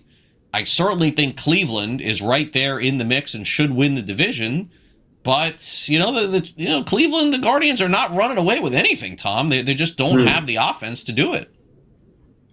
They don't. And this is a market I think is pretty simple where, you know, I think the White Sox will win it, because I'm not sold on the Guardians, and I'm not saying I want to buy, you know, the White Sox to win it. I think I may be looking more to the Guardians not to win it. And, you know, it leaves some potential, obviously some wiggle room. You can, as you said, get in and get out. But I think the White Sox end up winning it. I think it'll be within a game or two or three. I don't think they're going to be running away with anything, but it's going to be a mess. It's going to be a fist fight to the end of September. That's what it comes down to. Yeah, feels like that as well. Do you think that the Twins are in this, Tom? Do you think they are? They think they are. Do you feel like they are? I don't. The bottom of the lineup is not good. I don't think the pitching staff is good enough. I mean, the White Sox, I would be more interested in buying the Guardians to win it than the Twins. And I'm not super high on the Guardians. Yeah, it's White Sox, Guardians. Someone's got to win the division, so to speak. All right, the American League East, Tampa Bay is kind of running away with this. And if not for this incredible hot streak for Boston, they probably would have already won it. I guess that's the team I'm looking for here, Tom, can they just simply move ahead of the Yankees and stay? I think Toronto is tapped out. I'm done with them. I think Baltimore is just a blah team that finishes right where they are, so I wouldn't necessarily go up or go down with them. I guess maybe if I had some buyback a little, it would be predicting for me that the Red Sox fall off a little. They can't be this hot for 3 months, Tom. It's just unprecedented. It would mean that they're going to win 105 games, and I don't think they're equipped to do that. The contrarians say, well, they're getting back, Crochet, and they'll get back Roman Anthony, and they'll be good again in September too with some reinforcements. But I don't think they're the best team in baseball, but they've been playing like it. They have. And when we see stats that say, oh, this is the Red Sox over, 35-game stretch, that this is the best record the Red Sox as a franchise has ever done. Like when a franchise like that's this old, that's breaking records like that, it's like, okay, there's something there. At this point, you would say, okay, it's not sustainable. It's baseball. We see these teams go on, they have hot month too, but to continue this for 3 or 4 months to be this hot is unheard of at a certain point. And if they could continue it, they would be theoretically a runaway favorite. I still think the Rays are the best, most well-rounded team in the AL. The Rays winning the AL East, that would be my pick. AL West, anybody's guess. I thought Houston was left for dead, and then they came on and went nuts for a couple of weeks, and now they've normalized a little bit. Still don't have the pitching, but they got the hitting without a doubt, and they got the best player in baseball right now in Yordan Alvarez, best hitter in baseball, that's for sure. Triple Crown possibility coming here too, Tom. But look, Texas still, they have DeGrom and they have Seager. It's like they Langford. They have really good players. And a good manager as well, but they're a 500 team. So, I mean, them and Seattle, to me, are just disasters. I don't know who's going to win the division. So if I had to guess, I'm just going to ignore this because I think it is a guess on Polymarket. I don't think that there's any strategic to this. I think whoever is hot the last week of the season is going to win the West in the American League. That's it.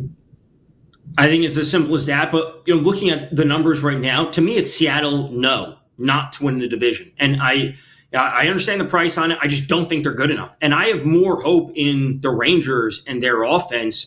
And I'm not going to say the pitching staff is as good as the Mariners, but DeGrom, Eovaldi, I like them. And I'm not saying that Gilbert or Wu and Kirby, those guys for Seattle aren't good, but I have more faith in the Rangers and their hitting compared to the Mariners and their hitting. So giving the Mariners at to not win the AL West. Imagine betting or going on Polymarket and investing in the Red Sox back when they were 10, 15 games under 500. You could get out right now and get an incredible price. That's what I would do if I had done that. But the Red Sox are up there along with Tampa Bay. Tom, the Yankees, are going to be in contention. If Judge comes back, and maybe Stanton, who's been a great postseason player for them, maybe that's a big help for them as well.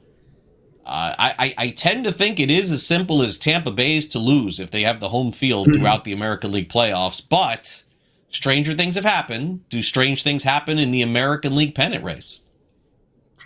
That's a great question. And what's interesting to see is that the Rays are the favorites to win the AL East, as we just looked at, but they're the third option when it comes to winning, being the AL champion. And I don't know if it's just everyone's hoping that, Rodon should be coming back for the Yankees. I don't know if they really need him in terms of the pitching because they, great pitching staff. It's more about when Judge comes back. If Stanton comes back, you can get a good 6-week run out of Stanton into the postseason. Can the Red Sox stay this hot? Again, I still think it's going to be the Rays. How are we looking at a team that could potentially have home field advantage as the third option to win the AL, with the AL championship? It has to be the Rays in this market. Yeah, I would agree. And, maybe a sleeper team could be the White Sox or maybe the Rangers if they get hot, but I'm with you. I think it is coming out of the American League East, Tampa Bay, New York, or Boston. Meanwhile, the National League, it's kind of cut and dry that the Dodgers are going to win it, which is not a guarantee. This is not taxes and death, so to speak. The Dodgers can lose games. We've seen it. They had a long losing streak. So the Dodgers could maybe fall off. You never know. Now, I do expect them to make the playoffs, and I expect them to win the division, and I expect them to win the NLDS. But then anything after that, I think is suspect.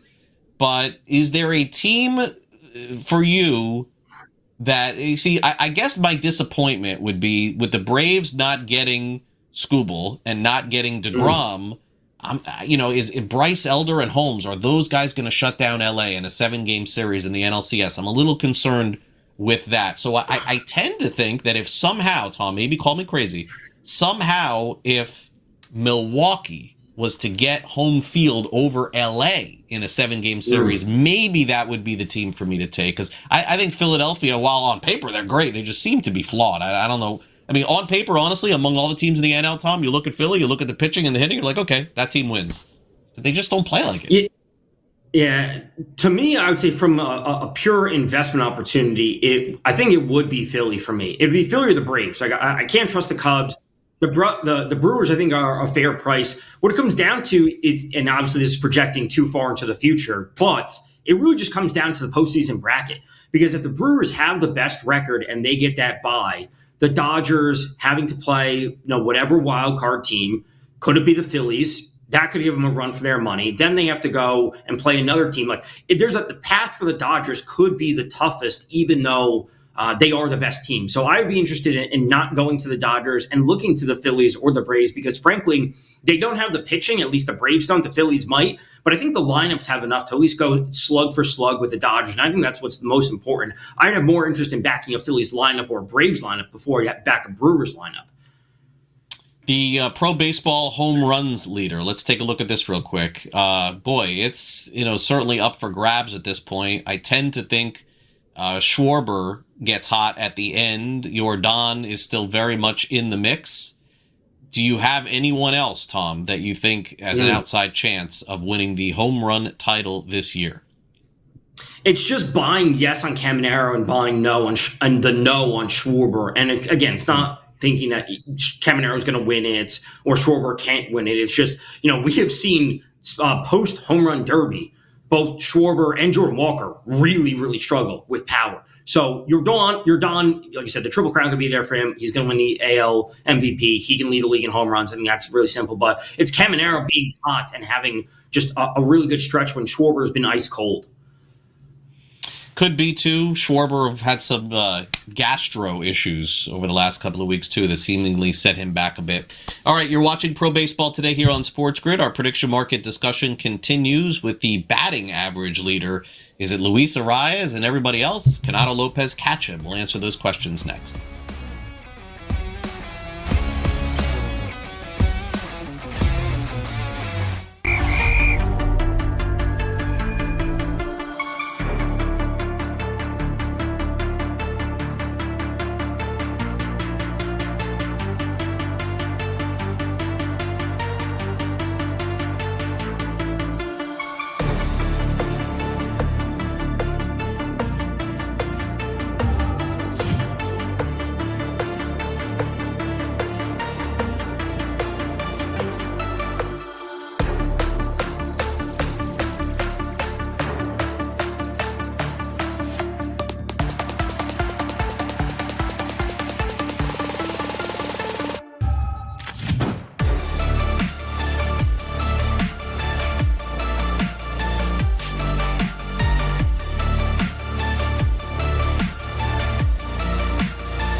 Batting average is back in a big way in Major League Baseball. Luis Arias right now, it looks like he could lead the league in hitting and not hit 298, Tom. We finally have a couple of guys hitting 300 this year.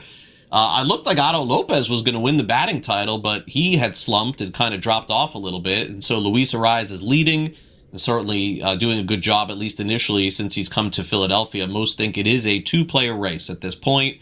But Yordan Alvarez down the stretch may win, in terms of batting average, because simply put, there's going to come a point, Tom, when you're in the September race, when teams need to win games. I mean, it doesn't matter when it's Kansas City right now, but it's going to matter, and they're not going to pitch to Yordan down the stretch here. And so I don't know if that helps him or that hurts him, but it seems like one of those three guys is going to win it.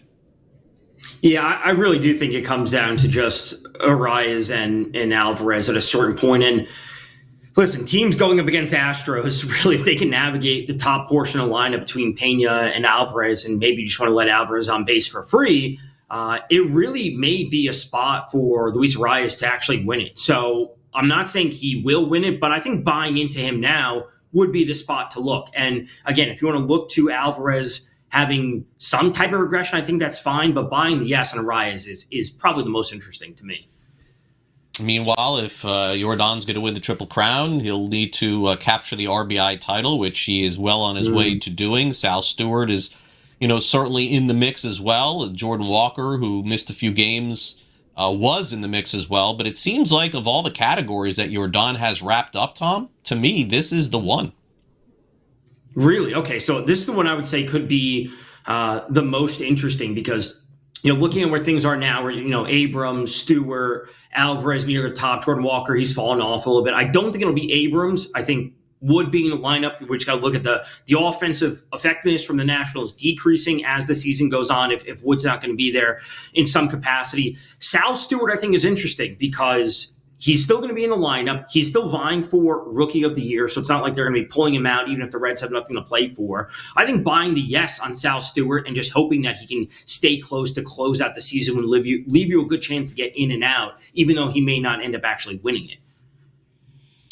Let's take a look at managers here on the outs. And boy, I feel like we're going to have a lot of changes, Tom, in the offseason. We'll start with the Kansas City Royals. Matt Quartaro, who's a manager of the year candidate in the American League last year, didn't win and now has the best shot at getting fired at the end of the season. I think that could happen. Same for Tony Vitello, first-year manager in San Francisco. He is up there as well. I see Joe Espada at 29%. I got to believe there is one, and I'm not rooting for this, Joe, but I can't, or Tom, what I call it, look at Joe on my screen. I can't imagine, unfortunately, my buddy Mark Kotze being back with the A's next season. That's one that I'm very surprised that I don't see here. I don't think it's his fault, by the way, at all. But the A's can't go lose 100 this year, Tom. It can't happen. They have to win more than that, and you can see his percentage is lower than the three I just mentioned.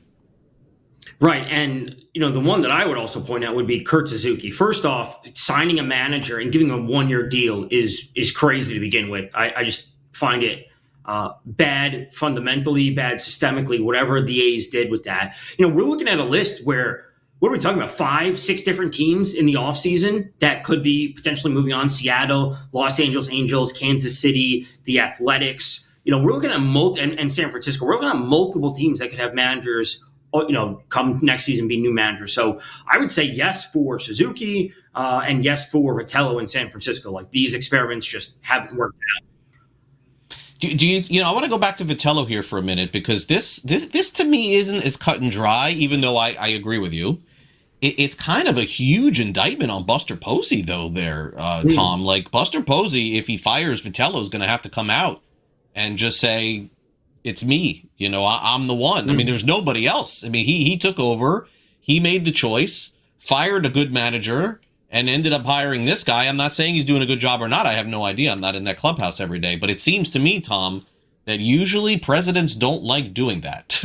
They don't like saying it was my fault, because then ownership looks down and says, wait a second, if you can't get this right, what can you get right?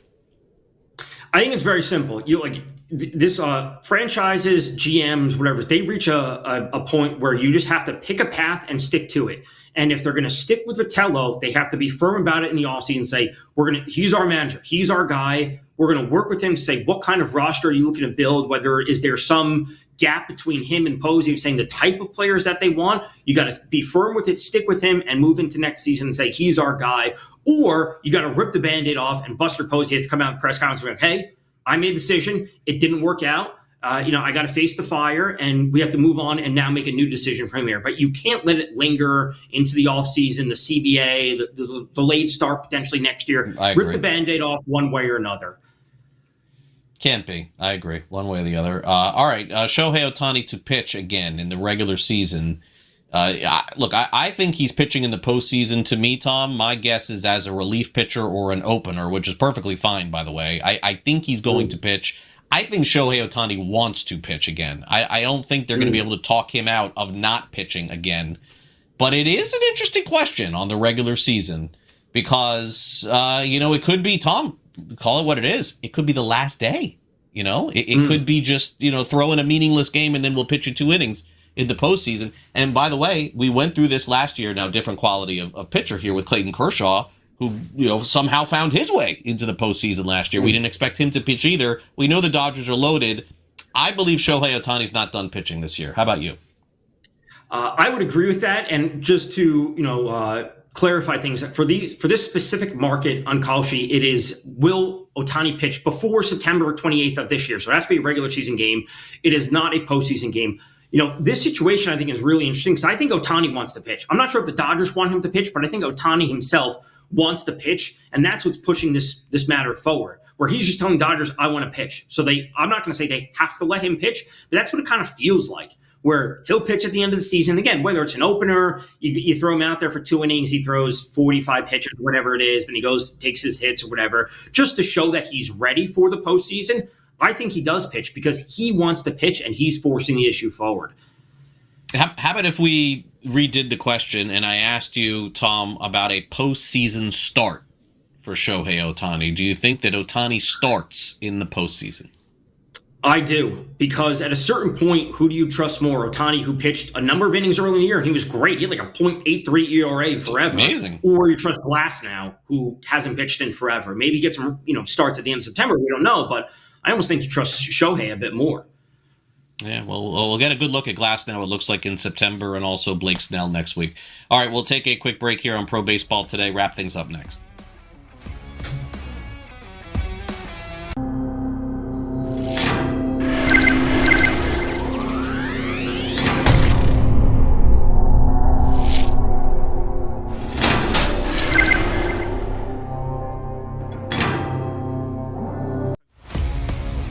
I'd be looking to sell Louis Varland at this point just because his success has been great, but I'm also worried about how many more opportunities he's going to have given the dynamic of where the Blue Jays sit in the standings. We've heard some rumors that they may be wanting to trade Jeff Hoffman, and it could open up a lot of opportunities for Louis Varland, but there's also nothing pushing the Blue Jays to continuously have out a great player when they're fighting for nothing when it's all said and done.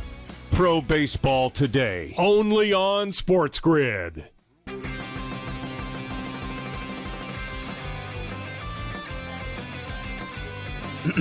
Class is in session. Today, let's talk about the teaser. A teaser is a multi-leg bet where you shift the point spread in your favor. You get better numbers, but every selection has to win. It doesn't matter what you bet if you don't have the insights. Tune into SportsGrid and get ahead of the class. The dark days are ahead for the Warriors. And when Curry and Kerr and Draymond all leave, what are we going to be looking at that franchise that has been a mainstay of the NBA, the face of the NBA and NBA playoffs for so long? Where are they going to be? So I see no issue with them bringing Draymond back. Why not? You have one last go at things with the trio that they still have there. But I see this as a very long season. Game time decisions, only on SportsGrid. Philly had issues elsewhere last year that were on full display in the playoff game against the Niners. They couldn't move the ball all game, and then they got in a 2-minute hurry-up drill, and they walked right down the field. Guys, Tom Brady would do Eagle games. Every single week he'd go, gosh, if they do some hurry-up. And then immediately they'd do some hurry-up, 2-minute warning, and they'd look like a completely different football team. In-game live, only on SportsGrid.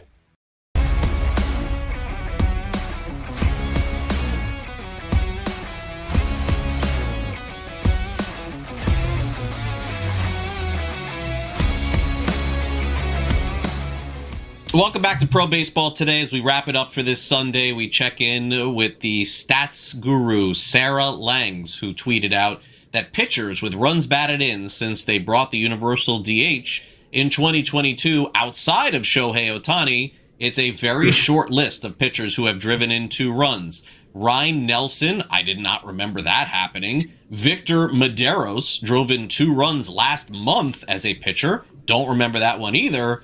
But I did see the Miles Michaelis pinch hit RBI this week, Tom, and it's few and far between. I know pitchers still love hitting, and I know Max Fried is one of those guys that has some experience pinch hitting and driving in runs as well. But simply put, one of the things that baseball did that everyone complained about, it separates the 2 leagues. Nobody cares anymore. Everyone's thrilled. The pitchers don't hit anymore. And I'm happy it's this short.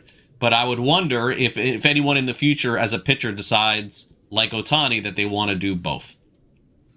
I think the universal DH is fantastic. The removing the injury risk for pitchers, I think was huge. I think it's fantastic. Keeps the rosters healthier. We've seen pitchers get hurt running the bases just because they're not used to it. Miles Michaelis doing it, the Lizard King getting an RBI, I think is awesome to see. I think it's a fun thing that we could see maybe once a year, and it's like it creates these funny baseball moments because baseball is a weird sport when you really think about it. It's fun, Definitely. And to see it happen once a year, it's good with me. Definitely so. Moment of the week, one of the moments of the year. I don't know if it was the single biggest moment of the year, but for me, it was up there because very close to George Lombard Sr. and his wife, and know them very, very well for many years here in South Florida. To see what played out earlier this week, Tom, is something that I've certainly never seen before. George Lombard Jr. got the call to the big leagues with the New York Yankees, and naturally, as you know by now, he homered in his first game. And, to see Jacob Lombard, his younger brother, drafted by the Marlins last month, make his debut, the parents have to make a choice. They can't even go see their kid make a minor league first appearance. He hits a home run, exact same launch angle. You can't make this sort of stuff up. Imagine this. I can't even imagine. I have kids as parents to have, a life-changing moment all occur within a couple of hour period. And look, we have no idea. Let's start with George Lombard Jr. We have no idea what he's going to be for the next couple of months. But the Yankees put him in there for a reason. He definitely is an upgrade defensively over Anthony Volpe, without a doubt. And every once in a while, Tom, it ain't bad to just inject some life into a team. What did you think about those moments playing out the other night? It was incredible for me to watch.